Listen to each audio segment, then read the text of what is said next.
अगर मैं आपसे कहूं कि आप एक ही पैसे से 2 बार रिटर्न जनरेट कर सकते हो, यानी कि आप एक ही पोर्टफोलियो से लॉन्ग टर्म वेल्थ भी बना सकते हो और रेगुलर मंथली इनकम भी जनरेट कर सकते हो, तो क्या आप बिलीव करोगे?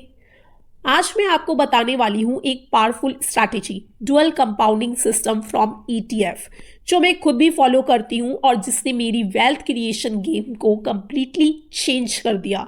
इस वीडियो को एंड तक जरूर वॉच करना, क्योंकि ये कंसेप्ट समझ लिया ना तो आपकी इन्वेस्टिंग भी अलग लेवल की हो जाएगी। सबसे पहले बेसिक्स क्लियर करते हैं। कंपाउंडिंग का सिंपल मतलब होता है रिटर्न के ऊपर रिटर्न मिलना। मान लो अगर आप 15,000 पर मंथ की आप एसआईपी करते हो, ठीक है, और आप 15 ईयर्स के लिए कर रहे हो और आप एक्सपेक्ट कर रहे हो कि आपको 15% रिटर्न मिल जाएगा, तो आपका फाइनल जो इन्वेस्टमेंट वैल्यू है वो होगी 27 लाख रुपीस और आपका कॉर्पस हो जाएगा अराउंड 1 CR के आसपास।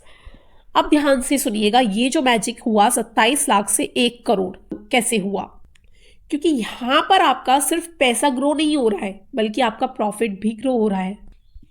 तो फ्रेंड्स, इस चीज को कहते हैं सिंगल कंपाउंडिंग। अगर हम निफ्टी 50 को देखें तो एक टाइम ऐसा था जब निफ्टी 50 का लेवल था 800 से 900 रुपए मात्र, और आज इसका लेवल हो गया अराउंड 24,000 से 25,000, ठीक है। और वैसे तो 26,000 गया था, पर अभी मार्केट क्रैश में है। जिस दिन मैं वीडियो बना रही हूँ तो मैं 25,000 लेकर चल रही हूँ, यानी कि इसमें अब तक हो गई 25x की ग्रोथ। अगर किसी ने इस लेवल पर 1 करोड़ रुपए डाले होते तो आज वो रुपया हो जाता 25 करोड़ के आसपास।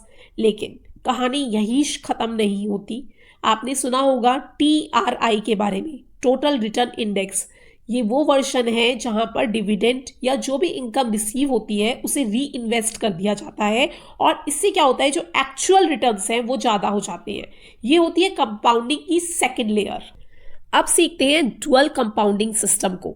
मान लीजिए आपने एक ETF का पोर्टफोलियो बना रखा है 10 लाख का और आप लॉन्ग टर्म इन्वेस्टर हैं, ठीक है। ETF सेफ हैं क्योंकि यहाँ पर आप मल्टीपल स्टॉक्स होते हैं यहाँ पर, तो यहाँ पर जीरो होने का तो इनका कोई चांस ही नहीं है। अब आप क्या करते हो, आप अपने पोर्टफोलियो को एज अ प्लेज किसी भी ब्रोकर के पास रख देते हो। प्लेज यानी कि गिरवी रखना, जैसे शेयर्स गिरवी रखते हैं ऐसे ही ETF को भी गिरवी रख सकते हो। यानी कि अगर आपका पोर्टफोलियो 10 लाख का है और उसे आप प्लेज पर रखते हो तो उस प्लेजिंग से आपको 7 से 8 लाख रुपए एज अ मार्जिन मिल जाएगा, ट्रेडिंग मार्जिन। अब आपको इसी पैसे को यूज कर एक्स्ट्रा इनकम अर्न करनी है। देखो, इसे आपको विड्रॉ नहीं करना है इस ट्रेडिंग मार्जिन को, बल्कि इसे यूज करना है फॉर ट्रेडिंग। अगर आप कंजर्वेटिव भी हो और मंथली आप सिर्फ 1% निकाल पाओगे, हम ये मानते हैं, तो 1% 8 लाख का हो गया 8,000 रुपए, यानी कि आप 8,000 रुपए पर मंथ इतना निकाल पाओगे। और सालाना लगाएं तो सालाना हो जाएगा 96,000, और 96,000 हो गया, यानी कि रफली मैं बताऊं तो 8 लाख का 96,000 हो गया, ये मान लो 12% रिटर्न। अब ये जो पैसे हैं ये आपके पोर्टफोलियो को टच किए बिना ही आ रहे हैं। तो अब क्या हो रहा है, एक तो आप अपने पोर्टफोलियो से 12 से 15% अर्न करोगे साल का, क्योंकि आप ETF में इन्वेस्ट कर रहे हो तो ETF के दाम बढ़ेंगे, तो वहां से 12 से 15% आप मान रहे हैं कि लेकर चल रहे हो। और दूसरा, ये जो 12% की कमाई है ये अलग हो जाएगी आपकी, तो आपका जो इफेक्टिव रिटर्न है टोटल मिला के वो हो जाएगा 22 से 25%, जो कि काफी हाई है। ये होता है डुअल कंपाउंडिंग सिस्टम। अभी समझेंगे इसे, तो टेंशन मत लेना। फ्रेंड्स, इसे ऐसे समझो, मान लो कि एक फ्लैट है, वो आप ओन करते हो, उसको आपने रेंट पे दे रखा है और वहां से रेंट आ रहा है 20,000 रुपए पर महीने का, और साथ ही आपने अपने इस फ्लैट को एज अ कोलेट्रल भी रख रखा है। एक स्मॉल बिजनेस आप स्टार्ट करते हो और उस स्मॉल बिजनेस से आपकी इनकम आ रही है 15,000 रुपए पर महीने। तो ये तो 15,000 रुपए आपके एक्स्ट्रा है ना, एक्स्ट्रा कमाई है। एक इनकम आपको फ्लैट जनरेट करके दे रहा है, एक फ्लैट को गिरवी रख के पैसे उठाए आपने और वहां से बिजनेस शुरू करा, उस बिजनेस से आ रही है 15,000 रुपए। तो आपकी इनकम दो हो गई, एक तो फ्लैट वाली और एक ये 15,000 वाली, दोनों मिलाकर ही तो वेल्थ जनरेट कर रही है ना। सेम लॉजिक यहाँ पर अप्लाई हो रहा था ETF में। अब ध्यान से सुनना, ये स्ट्रैटेजी सबके लिए नहीं है, ट्रेडिंग में रिस्क होता है। अगर आपने कंट्रोल नहीं रखा तो ब्रोकर आपके प्लेज शेयर्स को बेच सकता है लॉस कवर करने के लिए। इसलिए रूल्स का क्लियर होना चाहिए। मैक्सिमम 1% आपको पोर्टफोलियो रिस्क पर ट्रेड करना है, स्टॉप लॉस लगाकर ट्रेड करना है, अपने लालच को कंट्रोल में रखना है। एल्गोरिथम बेस्ड ट्रेडिंग करो या फिर डिसिप्लिन सिस्टम यूज करो, जो भी आपको सूट करता है, लेकिन सिस्टम से करो। अगर 10 लाख का पोर्टफोलियो है, 8 लाख रुपए आपको एज अ ट्रेडिंग मार्जिन मिल जाते हैं, तो आपका लॉस लिमिट होगा सिर्फ 1% ऑफ 8 लाख, यानी कि 8,000 रुपए से ज़्यादा अगर आपको लॉस होगा तो आपको एग्जिट ले लेना है। अगर 10 में से 6 बार आपको प्रॉफिट हुआ और 4 दिन अगर आपको लॉस हुआ तो भी आप नेट तो पॉजिटिव रह सकते हो ना।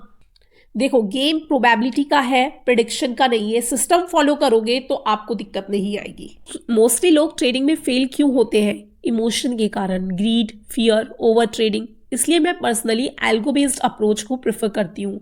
आप रूल डिफाइन करो, कितना प्रॉफिट लेना है, कितना लॉस कट करना है, कौन सा इंडेक्स ट्रेड करना है, सिस्टम ऑटोमेटिकली एग्जीक्यूट करेगा। फ्रेंड्स, आप बिजी हो, हाउसवाइफ हो या जॉब करते हो, फिर भी डिसिप्लिन एग्जीक्यूशन तो पॉसिबल है ना सिस्टम के द्वारा। आप देखते हैं इसका लॉन्ग टर्म पे क्या इम्पैक्ट आता है ना, बस क्या मैजिक करते हैं। अगर 10 लाख का पोर्टफोलियो है और आप प्लेजिंग नहीं कर रहे तो आपको सिर्फ 15% मैक्सिमम रिटर्न आएगा मार्केट से, तो 20 साल में आपके बन जाएंगे ये 1.63 करोड़ रुपीस। ठीक है। और वहीं अगर आप प्लेजिंग पे भी दे रहे हो इसे, तो आपका प्लेजिंग मिला के हो जाएगा मिनिमम 25% इफेक्टिव रिटर्न। ठीक है। तो आप 10 लाख के पोर्टफोलियो को इसी तरीके से करते हो और 20 साल तक ऐसे ही प्लेजिंग से रुपए भी कमाते हो, तो आपके ये बन जाएंगे 8 से 9 करोड़ रुपए के आसपास। तो डिफरेंस देखो आप, ये होती है कंपाउंडिंग का असली magic. Small extra return long term में एक्सपोनेंशियल डिफरेंस क्रिएट करता है। पर इंपॉर्टेंट कंडीशन यही है कि पहले अपना एक स्ट्रांग पोर्टफोलियो बनाओ। मैं हमेशा कहती हूँ कि आप 1 लाख मंथली कमा रहे हो ना, तो कम से कम 10 लाख का आपके पास स्टेबल पोर्टफोलियो होना चाहिए। उसके बाद ट्रेडिंग का सोचो। अगर डायरेक्टली ट्रेडिंग में कूद जाओगे ना, तो वो तो फाइनेंशियल सुसाइड जैसा ही होगा। फ्रेंड्स, अगर आप इन्वेस्ट करते हो तो आप ऑलरेडी इंडिया के टॉप 10 लोगों में तो हो, लेकिन आप डिसिप्लिन डुअल सिस्टम को फॉलो करते हो तो आप लॉन्ग टर्म में मेजॉरिटी ऑफ इन्वेस्टर से आगे निकल सकते हो। अगर आज का कंसेप्ट आपको वैल्यूएबल लगा हो तो वीडियो को लाइक जरूर कीजिएगा। कमेंट में लिखिए डुअल कंपाउंडिंग, ताकि मुझे पता लगे कि आप सीरियस हो वेल्थ क्रिएशन के लिए। चैनल को सब्सक्राइब कर लीजिए, क्योंकि यहाँ हम सिर्फ मोटिवेशन नहीं, रियल फाइनेंशियल एजुकेशन देते हैं। मिलूंगी मैं आपसे नेक्स्ट वीडियो में। Till then, go self made. जय हिंद।